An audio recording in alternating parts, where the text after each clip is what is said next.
I just want to see green leaves. And a forest and a tall tree. Controversy continues surrounding a proposed ordinance the city of Miami is considering on tree removal. But opponents fear it may dramatically reduce the existing tree canopy. Don't defer, withdraw! These are things that transcends politics. It's about our ability to live on this planet in harmony with the stuff that's here.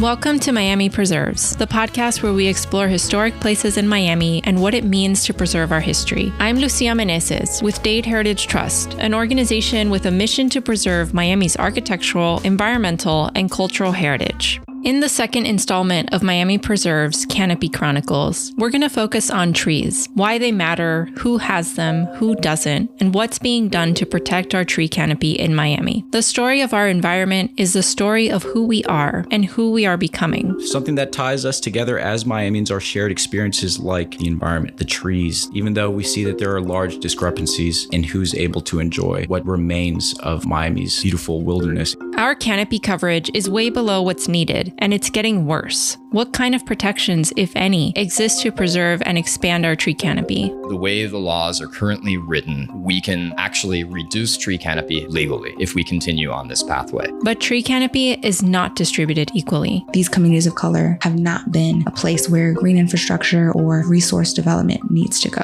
What is Miami-Dade County doing about it? We look for those places that we have opportunities to plant, but we want to make sure those are places where those trees will survive, and the residents need to want those trees in those neighborhoods. What do trees mean to Miamians? Trees provide shade, but trees are also part of the spiritual experience. And what happens when the environment that shaped Miami disappears for good? Turkey Point is going to blow up because of rising sea levels, and then the crocodiles are going to sprout two heads and walk around, and they're going to start crossbreeding with the alligators. This is a story about nature, people, and power. Who wields the most power? Who decides what happens in our city? Is there any hope? Having the next generation, they're actually going to face this crisis head on. At the seat of the table, that's the only light in the end of the tunnel that I'm willing to push for. Be sure to tune in to Miami Preserves wherever you listen to podcasts.